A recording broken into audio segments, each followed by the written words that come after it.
12वीं के विद्यार्थियों को यहाँ पे मैं कुछ महत्वपूर्ण जानकारी बताने वाला हूँ। ये आप लोगों की सफलता के लिए है। मतलब आप आसानी से 12वीं कैसे निकाल सकते हैं। कुछ जानकारी जो है ये बहुत ही महत्वपूर्ण होता है और इन जानकारियों को मैं आपके साथ साझा करने वाला हूँ। तो चलो हम उन बातों पे चर्चा कर लेते हैं जो अभी आप लोग कर रहे हो ना 12वीं। लेकिन मैंने तो 12वीं पहले ही निकाल लिया है। 12वीं के बाद आगे के जो कॉलेज है उनको भी मैंने निकाला है। तो मैं किस तरीके से आगे प्रोग्रेस करते गया और किस तरीके से मैंने पढ़ाई किया है, वो सारी बातें मैं आप लोगों के साथ शेयर करूंगा। ये आप लोगों के 12वीं निकालने में बहुत मददगार करेगा और साथ ही साथ अगर आप कॉलेज में भी चले जाते हो तो कॉलेज को भी आपको निकालने में ये मदद करेगा। तो मैं आपको बताने वाला हूँ कि 12वीं को आप किस तरीके से निकाल सकते हो। जो जानकारी है ये बहुत ही महत्वपूर्ण जानकारी है, तो साझा करें। देखो 12वीं का जब पेपर होता है ना, तब हम क्या करते हैं भाई, 12वीं के सब्जेक्ट पे आते हैं। देखो 12वीं के क्या कौन कौन से सब्जेक्ट हैं। जैसे नॉर्मली हम एक सब्जेक्ट गणित ले लेते हैं, ठीक है। गणित, क्योंकि मैं गणित का टीचर हूं तो मैं गणित ले लेता हूं, ठीक है। गणित के साथ आप भौतिक भी पढ़ते हैं। भौतिक के साथ मतलब गणित, भौतिक और एक और सब्जेक्ट होता है रसायन। ये तो कॉमन सब्जेक्ट है ना, कॉमन सब्जेक्ट है। इसके बाद जीव विज्ञान को भी ऐड कर लेते हैं। जीव विज्ञान अलग होता है ना, तो जीव विज्ञान भी ले लेते हैं। चलो जीव विज्ञान, देखो ये तीनों एक साथ हो गया, ठीक है। ये तीनों एक साथ हो गया। जो जीव विज्ञान लिए हैं वो गणित बस को नहीं पढ़ेगा, लेकिन भौतिक और रसायन को पढ़ेगा। जो गणित लिए हैं वो इन तीनों को पढ़ेगा, मतलब गणित, भौतिक और रसायन को पढ़ेगा, जीव विज्ञान को नहीं पढ़ेगा, है ना। यही पैटर्न है। इसके अलावा दो सब्जेक्ट ऐसे जो कॉमन है जिनको आपको पढ़ना है। एक है आपका हिंदी और दूसरा है अंग्रेजी। अंग्रेजी, एक है हिंदी और दूसरा कौन सा सब्जेक्ट है, अंग्रेजी। अब मैं पहले बात कर लेता हूं गणित पे, ठीक है। गणित पे हम पहले बात कर लेते हैं कि गणित को हम किस तरीके से निकाल सकते हैं। जो विद्यार्थी गणित के बुक को दिसंबर में कंप्लीट कर लिया है ना, दिसंबर माह में पूरा बुक कंप्लीट है, समझो दिसंबर माह में पूरा बुक जिनका कंप्लीट है उनको कम से कम 5 बार रिवीजन करना होगा। 5 बार रिवीजन, किसको, बुक को, गणित सब्जेक्ट की बात मैं कर रहा हूं। 5 बार रिवीजन करना है। 5 बार रिवीजन करोगे तब आपका नंबर कितना आएगा, 90 से 95 के बीच आएगा, ठीक है। 90 से 95 के बीच आपका नंबर आएगा, या 90 से 95% हम कह सकते हैं गणित सब्जेक्ट में आपका आएगा।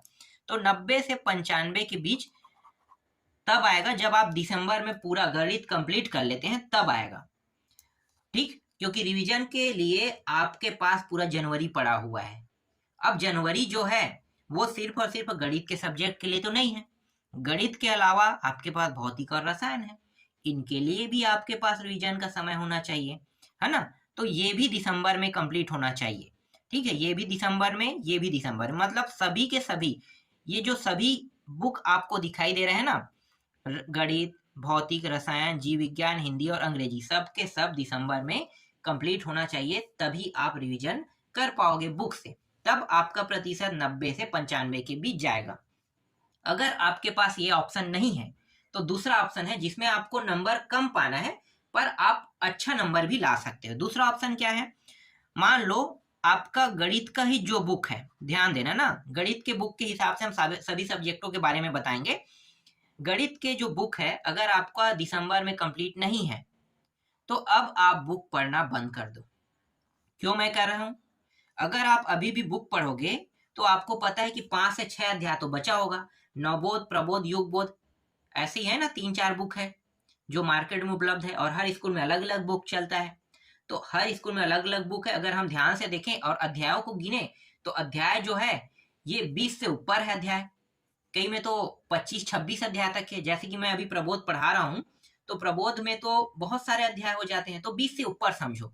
और अभी तक आपका 15 अध्याय ही कंप्लीट हुए, 5 अध्याय बचे, तो 5 अध्याय आसानी से कंप्लीट होगा नहीं, पूरा जनवरी ले लेगा। जनवरी हो सकता है 1-2 अध्याय के लिए फरवरी में भी चला जाए और पेपर मार्च में होना है, तब तो आपके लिए और दिक्कत हो जाएगा। तब आप क्या करोगे, तब आपको करना क्या है, ऐसी स्थिति में आपको मार्केट से परीक्षा बोध और परीक्षा सार उठाना है। परीक्षा बोध या आप क्या ले सकते हैं, परीक्षा सार। ये दोनों मार्केट में उपलब्ध है, परीक्षा बोध और परीक्षा सार। अगर आप परीक्षा बोध और परीक्षा सार को पढ़ते हैं तो यहां से देखो, परीक्षा बोध और परीक्षा सार वाले अगर कह दे कि यहां से 100 नंबर के प्रश्न आते हैं, मतलब 100% फंसते हैं कह रहे हैं ना, तो आप उस पर भरोसा मत करना भाई। 100% नहीं आता है, मैं हर बार बताता हूँ 100% नहीं आता है। आपको कितने से कितने नंबर तक के आपको देखने को मिलेंगे ये मैं आपको बता देता हूँ। 80 नंबर से लेके 85 नंबर, या हम प्रतिशत में भी इसे बांट सकते हैं।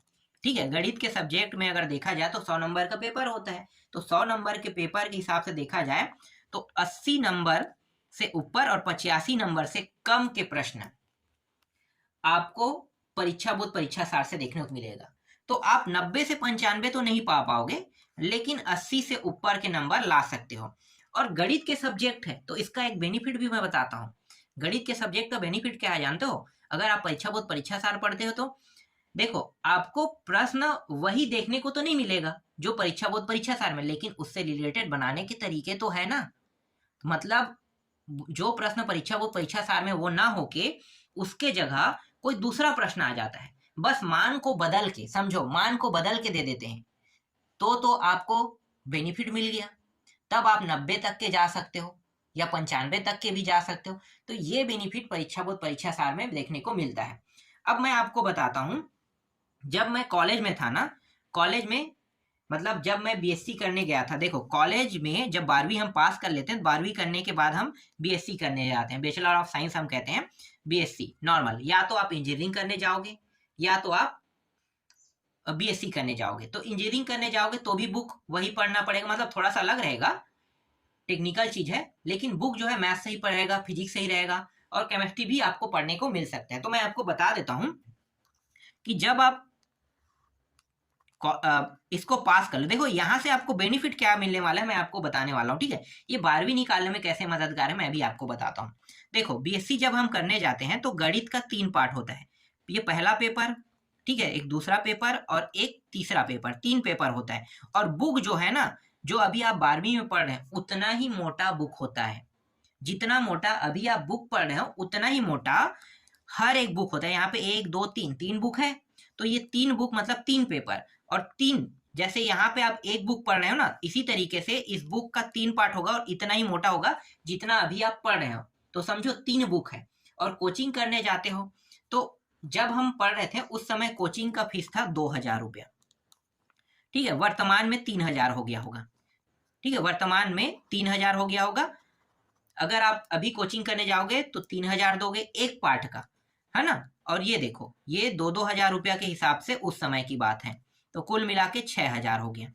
अब ये बढ़ के कितना हो गया, तीनों पार्ट का अगर करते हैं तो 9000, है ना। तो 9000 आप कोचिंग में फूकोगे।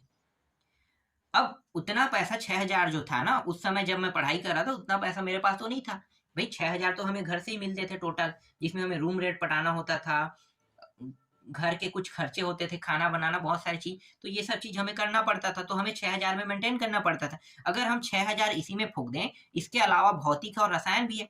भौतिक के 2 पार्ट होते हैं, जब आप कॉलेज में जाओगे तो भौतिक के 2 पार्ट हो जाएंगे और रसायन के 3 पार्ट, तो और तो बढ़ गया ना 2 पार्ट।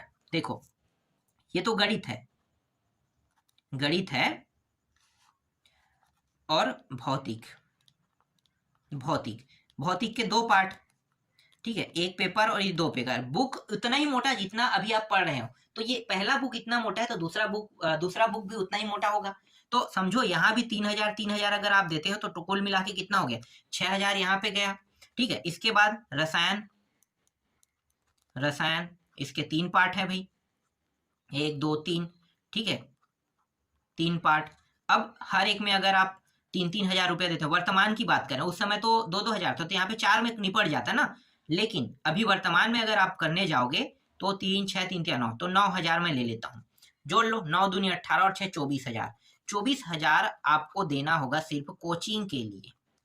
कितना देना होगा, 24 हजार। और चलो कम भी कर लेते हैं। तो 18,000 अगर 2,000 के हिसाब से लेते हैं तो देख लो 6 दूनी 12 और 4 कितना हो गया, सीधा 16,000, है ना। तो चलो 2-2 हजार के हिसाब में लेते हैं तो 16,000 तो आपको देना ही पड़ेगा ना कोचिंग के लिए।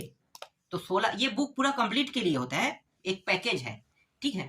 तो 16,000 या 24,000 रुपया तक को आपको क्या करना पड़ेगा, देना ही पड़ेगा कोचिंग में। और इसके बाद भी फर्स्ट ईयर, जो आपका फर्स्ट ईयर है 3 साल का होता है, बीएससी 3 साल का होता है, तो आप फर्स्ट ईयर भी निकाल लोगे इसकी गारंटी नहीं है, क्योंकि 12वीं निकालना और कॉलेज निकालने में जमीन आसमान का अंतर है। मैं ऐसे बहुत से लोगों को जानता था जो 90 से 95, 80 से 85 नंबर लाए हुए थे 12वीं में, और वो कॉलेज में कोचिंग करने के बाद, सभी सब्जेक्टों के कोचिंग करने के बाद फेल हो गए। और जबकि मैंने कोचिंग नहीं किया था तो भी मैं पास हो गया, क्योंकि भाई मैं बता रहा था मुझे घर खर्चे 6,000 रुपया मिलता था। इस 6,000, एक महीने का 6,000 मुझे घर से मिलता था, और इसमें मुझे पूरा चलाना होता था। 2-2,500 रुपये तो रूम का किराया जाता था, फिर उसमें खाने के खर्चे, फिर कॉलेज जा रहे हैं और कुछ आना जाना, कुछ ऐसे करके कुछ खर्चा हो जाता था ना। तो 6,000 में हमें कंप्लीट करना होता था। तो देखो मैंने निकाला कैसे है, तो मैंने क्या किया, मैं गया लाइब्रेरी में, बुक खरीदते तो और वेस्ट होता है हमारा पैसा, क्योंकि एक एक बुक का रेट 400 रुपया है। उस समय की बात है, अभी तो और 550-600 रुपया हो गया है। अगर मैं इसको लेता 4 दूनी 8, 4 तिया 12, है ना, फिर ये भी 12 दूनी 24, फिर ये 4 दूनी 8, तो आप गिन लो कितना हो गया, यही कोई 3,200 रुपये का तो बुक आ रहा है। इसके बाद हिंदी इंग्लिश भी सब्जेक्ट है, कॉमन सब्जेक्ट जो हिंदी इंग्लिश सब्जेक्ट है वो भी है। तो यहाँ पे बहुत सारे पैसे खर्चा हो जाते हैं ना। तो मैंने किया क्या, मैं लाइब्रेरी में गया। लाइब्रेरी में जाने के बाद हमें ऑप्शन होता है कि दो बुक निकालने के, 2 बुक निकालने के बाद, पढ़ने के बाद उसको फिर से जमा करना होता था। तो मैंने क्या किया, फर्स्ट ईयर में पहला बुक, प्रथम बुक को मैंने निकाला। इस बुक को निकालने के बाद ना अपने दोस्तों को कहा कि ठीक है मैं ये बुक निकाल रहा हूँ, तुम इसको निकालो, तुम इसको निकालो। और उसको हमने लंबे टाइम तक रखा, हमें लास्ट टाइम जमा करना होता था पेपर के समय। तो हम लोगों ने निकाल के अपने अपने लिए रख लिए थे। तो पहला बुक से मैंने पूरा तैयारी किया था, पहले बुक से पूरा का पूरा बुक से मैंने तैयारी किया था, ठीक है। बाद में मुझे पता चला कि परीक्षा बोध भी आता है, पहले उस समय नहीं आता था, परीक्षा बोध नहीं आया, परीक्षा सार है शायद। तो परीक्षा बोध परीक्षा सार उस समय नहीं आते थे, उसी समय चालू हुए थे। तो परीक्षा बोध परीक्षा सार आया, बाद में मुझे पता चला, मैंने इन तीनों का खरीद लिया। और पहला तो मैंने सबसे पहले पेपर के लिए मैंने पूरा बुक से तैयारी किया था, दूसरा भी मैंने आधा बुक से तैयारी कर लिया था, ठीक है, आधा बचा हुआ था। और फिर इसका जो है मेरे पास तैयारी के लिए समय नहीं था, क्योंकि बहुत मोटा बुक है, फिर फिजिक्स भी है, केमिस्ट्री भी है ना, सब सब्जेक्ट है, तो तैयारी के लिए हमारे पास समय नहीं थे। तो हमने किया क्या, हमने पहले की तैयारी किया, और जिससे हमने बुक से तैयारी किया था ना उसमें हमारा सबसे कम नंबर आया था। देखो नुकसान क्या हुआ मुझे बुक पढ़ने से, कि मैंने बुक को कम से कम 4 से 5 बार भी रिवीजन किया था तो भी मेरा नंबर कम आया। मतलब बुक पढ़ने से नंबर कम होता ही होता है, क्योंकि ज्यादा होने के कारण टॉपिक जो है वो डाउट करता है, मतलब मन में डाउट आने लगता है कि हमने इन सभी प्रश्नों को तो पढ़ा, भूल थोड़ी जाएंगे, ये मन में शंकाएं जो है आती रहती है। तो इस वजह से क्या है कि सभी प्रश्नों को हम कितनों अच्छे से पढ़ लें फिर भी हम भूल जाएंगे, क्योंकि हमने बहुत ज्यादा पढ़ा पहला पेपर से। तो पहला पेपर से बहुत ज्यादा पढ़ा तो हमारा नंबर सबसे कम आया। इससे हमने आधा पढ़ा था और आधा हमने परीक्षा बोर्ड से मिला दिया, दोनों को मिला के पढ़ा, तो हमारा इससे तो थोड़ा ज्यादा अंक आया। और इसके लिए हमने पूरा परीक्षा, मतलब परीक्षा बोर्ड नहीं था, परीक्षा सार, परीक्षा बोर्ड में कहूंगा उसको, आप लोग परीक्षा सार ही समझना, ठीक है, उस समय परीक्षा सार आते थे। तो परीक्षा सार से मैंने पढ़ा, तो परीक्षा सार से जब मैंने पढ़ा तो सबसे ज्यादा अंक मेरा इसमें आया था, ठीक है, सबसे ज्यादा ना अंक तीसरा पेपर में। फिर सेकेंड ईयर में मैंने पूरा का पूरा परीक्षा सार उपयोग किया, फाइनल में भी परीक्षा सार उपयोग किया, और सबसे ज्यादा नंबर मेरा गणित में ही आता था, क्योंकि ये मेरा फेवरेट सब्जेक्ट होता था, और जो पढ़ने के तरीके हैं वो मैंने उसी समय अचीव कर लिया था। तब मुझे पता चला कि जो भी प्रश्न परीक्षा सार में है ना उनको ज्यादा से ज्यादा आपको पढ़ना है। अगर उससे रिलेटेड प्रश्न एग्जाम में आ जाता है मतलब वो बनेगा ही बनेगा, चाहे वो बुक में कहीं पे भी हो, उसके आने के चांसेस कम हो, क्योंकि रिलेटेड प्रश्न आपसे बन ही जाएंगे। तो ये बेनिफिट होता है परीक्षा बोध परीक्षा सार से पढ़ने का। कुछ लोग पूछते हैं कि हम बुक पढ़ें कि परीक्षा बोध परीक्षा सार पढ़ें, तो मैं हर बार सजेस्ट करता हूँ कि परीक्षा बोध परीक्षा सार पढ़ना ज्यादा बेटर है, क्योंकि डाउट को कम कर देता है, और डाउट अगर ज्यादा रहेगा तो आप नंबर ज्यादा नहीं ला पाओगे। इसीलिए परीक्षा बोध या परीक्षा सार को ज्यादा से ज्यादा आपको पढ़ना चाहिए। वहां पे जो प्रश्न रहता है वो ऑथेंटिक होता है और उसके आने के चांसेस बहुत ज्यादा रहते हैं। मतलब ऐसा नहीं है कि वो नहीं आएगा, ऐसी वाली बात नहीं है। मैंने बता दिया ना पहले ही कि अगर 100 नंबर का प्रश्न है, ठीक है, 100 नंबर का, उसमें 80 से 85 नंबर के प्रश्न जो है वो परीक्षा बोध परीक्षा सार में रहता ही रहता है। 20 नंबर के प्रश्न या 15 नंबर के प्रश्न आपको परीक्षा बोध परीक्षा सार में देखने को नहीं मिलेगा। तो ये बेनिफिट होता है परीक्षा बोध परीक्षा सार से पढ़ने का। अगर आपके पास अभी भी समय है, अभी तो समय 2 महीने का है ना, और अभी भी आप परीक्षा बुक से तैयारी कर रहे हैं, तो मैं आपको कहूंगा कि आप बुक से पढ़ना बंद कर दो, आपको कोई बेनिफिट नहीं होगा। आप ज्यादा से ज्यादा पढ़ो, परीक्षा बोध या परीक्षा सार को पढ़ो, आपको अच्छा नंबर लाना है तो। वरना आप नंबर कम पाने के लिए तैयार हो जाओ, आपका प्रतिशत भी कम आएगा, आपको ज्यादा समझ में भी नहीं आएगा और डाउट ज्यादा से ज्यादा होते रहेगा। और ये मैंने जो सेंस किया है मैं वो आपको बता रहा हूँ, क्योंकि मैं भी 12वीं निकाला हूँ भाई। 12वीं निकालने के बाद कॉलेज गया हूँ, कॉलेज को मैंने किस तरीके से पास किया। और एक चीज और बता दूं, कॉलेज में आप अंग्रेजी के सब्जेक्ट में फंस जाओगे ना, हिंदी मीडियम वाले, तो मैं गारंटी दे रहा हूँ कि कॉलेज में फर्स्ट ईयर में मैं इंग्लिश सब्जेक्ट में फंस गया था। एक दोस्त ने मेरी मदद किया था, वरना मैं फेल हो जाता इंग्लिश में। इंग्लिश इसलिए मुझे टफ लगा क्योंकि एक एक नंबर के प्रश्न ना टोटल आते हैं 75 नंबर का होता है। देखो अब मैं आपको थोड़ा सा और बता देता हूँ। कॉलेज में ना ये दोनों सब्जेक्ट एक ही माना, ये दोनों सब्जेक्ट जो है ना, इन दोनों को 75-75 अंक के माना जाता है। ठीक है, कॉलेज में 75-75 अंक, क्योंकि दोनों मिला के 150 अंक होना चाहिए और दोनों में अलग पास होना है ना, दोनों में अलग पास होना है। जबकि गणित में क्या है, गणित के 3 पार्ट है, तीनों मिला के आपको पास होना है। तो 150 अंक है, 150 अंक में कितना पाओगे तो पास होगे 50 नंबर। ठीक है, 50 नंबर पासिंग है, ये भी 150 अंक है। इन दोनों को मिला के कितना लाना है 50, और इन तीनों को मिला के 50 पाना है। लेकिन हिंदी और अंग्रेजी में दोनों में आपको अलग से पास होना है, 25-25 लाना अनिवार्य है। जब तक कि आप 25 नहीं लाओगे तब तक के पास नहीं होगे। तो अंग्रेजी के जो सब्जेक्ट है ना, इसमें एक एक नंबर के जो प्रश्न है, एक एक अंक के जो प्रश्न है कहाँ से आते हैं, एक एक अंक के प्रश्न जो है वो पूरा का पूरा आपको, देखो इसके लिए आपको परीक्षा बोध परीक्षा सार नहीं पढ़ना है। हाँ, यहाँ पे आपको और ध्यान देना है। ठीक है, जब आप कॉलेज में चले जाओगे ना, तो अंग्रेजी के लिए आपको ना ही परीक्षा बोध पढ़ना है, ना ही परीक्षा सार। सिर्फ अंग्रेजी सब्जेक्ट के लिए आपको अजय माला ही पढ़ना है, अजय माला, सिर्फ और सिर्फ अजय माला। क्योंकि अजय माला में जो प्रश्न रहेगा ना, वो 100% यहीं से पूरा का पूरा देखने मिला। हर एक प्रश्न अजय माला में रहता है, पूरा का पूरा अजय माला ही आपको बस पढ़ना है।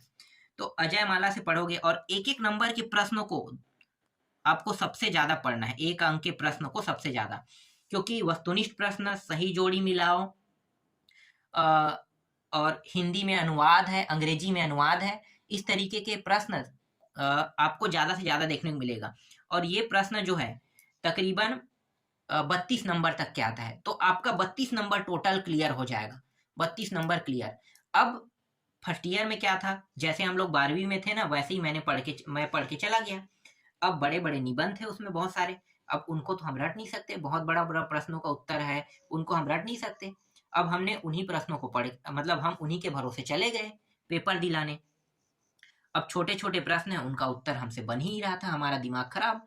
अगर मेरे आगे में जो मेरे एक दोस्त बैठा हुआ था ना, वो अगर मुझे हेल्प नहीं करता उन प्रश्नों में, तो मैं फेल हो जाता।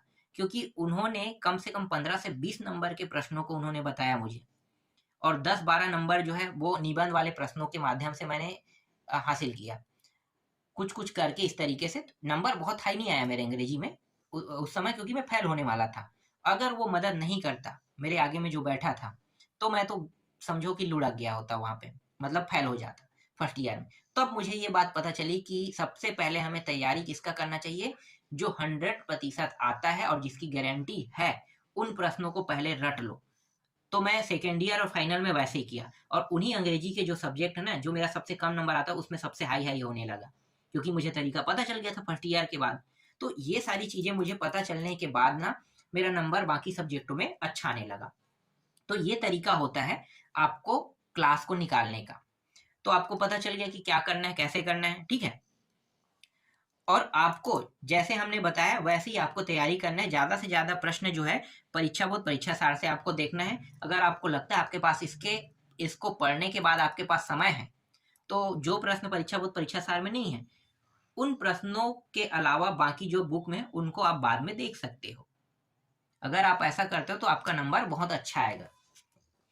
तो मैंने आपको पूरा तरीका बता दिया। आप गणित के लिए भी परीक्षा बोध परीक्षा सार उपयोग करो, भौतिक के लिए भी करो, रसायन के लिए भी करो, हिंदी के लिए भी करो, जीव विज्ञान के लिए, अंग्रेजी के लिए, इतिहास, बाकी जितने भी सब्जेक्ट ना, भूगोल, ठीक है, राजनीति, उनके लिए भी आप कर सकते हो परीक्षा बोध परीक्षा सार। ज्यादा प्रश्न सब उन्हीं से देखने को मिलेगा। अंग्रेजी का मेरे पास अजय माला नहीं है, वरना मैं अजय माला से ही बताता, पर 12वीं के लिए इंपॉर्टेंट नहीं है अजय माला। आप परीक्षा बोध या परीक्षा सार ही उपयोग कर लो इसके लिए, ये ज़्यादा बेटर है। तो मैंने अभी आपको पूरा तरीका बताया ना कि किस तरीके से आप 12th निकाल सकते हो। ये पूरा का पूरा मेरा बीएससी के माध्यम से मैंने बता दिया कि बीएससी में आप इस तरीके से ये चीज़ पूरा का पूरा पाओगे, ठीक है। बीएससी में सिर्फ यही बस नहीं है, बहुत सारे और कोर्स है बीएससी से संबंधित। कंप्यूटर का कोर्स भी बीएससी के अंदर आते हैं, है ना। तो बहुत सारे कोर्स होते हैं, लेकिन सबसे ज़्यादा ऑथेंटिक माना जाता है कि ये बीएससी में अगर आप लेते हो ना, तो ये गणित, भौतिकी, रसायन, इनको ही आपको लेना पड़ेगा और 2 सब्जेक्ट ये दोनों रहेगा। तो मैंने बता दिया कि कोचिंग आपको करने की आवश्यकता नहीं है, बिना कोचिंग के आप निकाल सकते हो। किस तरीके से निकाल सकते हो बीएससी? बस परीक्षा बोध परीक्षा सार की तैयारी पहले से करके बैठ लो, क्योंकि वहां पे ऐसा क्वार्टरली एग्जाम नहीं होता है, हाफ एग्जाम नहीं होता है, सीधा होता है वार्षिक एग्जाम। और वार्षिक एग्जाम मतलब आपके पास बहुत ज्यादा समय है, सीधा पढ़ते जाओ पढ़ते जाओ पढ़ते जाओ, बस कुछ नहीं करना है, बस अंत में जाके पेपर बस दिलाना है। तो इस तरीके से आप आसानी से निकाल सकते हो। अगर मैं इससे और थोड़ा जानकारी देना चाहूँ तो आप पीजी के बारे में भी जान सकते हो, ठीक है। पीजी मतलब स्नातकोत्तर, ठीक है। स्नातक का भी जानकारी मैंने दे दिया, बीएससी स्नातक कोर्स है, स्नातकोत्तर। तो स्नातकोत्तर में क्या होता है, जैसे आप इनमें से कोई मेन सब्जेक्ट ले लो, गणित है, जैसे भौतिकी, रसायन को ले, हिंदी और अंग्रेजी। तो इसमें क्या हिंदी लिटरेचर ले सकते हैं, अंग्रेजी लिटरेचर ले सकते हो। गणित को लेकर पढ़ते हो तो इसके एक मतलब एक बुक को लेते हो, पीजी करते हो, ठीक है, स्नातक करते हो, तो बुक के अब 5 पार्ट हो जाएंगे। आपको हिंदी इंग्लिश पढ़ने की जरूरत नहीं है, इनमें से किसी एक सब्जेक्ट पे, विशेष एक सब्जेक्ट को लेकर हम पीजी कर सकते हैं, ठीक है, स्नातक। तो इसके 5 पार्ट, अगर इसको नहीं लेते, भौतिक को लेते, इसके 5 पार्ट बन जाएगा, इसको नहीं लेते इसके 5 पार्ट बन जाएगा, इसका भी 5, इसका भी 5, इसका भी। लेकिन आपको सिर्फ एक सब्जेक्ट को बस आपको पढ़ना है पीजी में, समझ में आ गया। तो यही क्या कहलाता है, स्नातक कोर्स कहलाता है। ये आप धीरे धीरे जान जाओगे। अभी मैंने आपको बीएससी के बारे में बताया, 12वीं कैसे निकाल सकते हो इसके माध्यम से मैंने बताया, है ना, कि मैं किस तरीके से इन चीज़ों को फेस किया, कैसे मैंने बीएससी कंप्लीट किया, और किस तरीके से जो घटनाएं हैं, फेल होने के चांसेस जो थे वो कैसे बढ़ गए, उनको मैंने कैसे संभाला। तो ये चीज़ें जो है हमें बताती है कि हम किस तरीके से आसानी से 12वीं निकाल सकते हैं। तो 12वीं निकालने का एक ही फंडामेंटल तरीका है, ज्यादा से ज्यादा प्रश्न परीक्षा बोध परीक्षा सार से पढ़ो। यहाँ से 80 से 85 नंबर तक के प्रश्न आपको आपके एग्जाम में देखने को मिलेगा।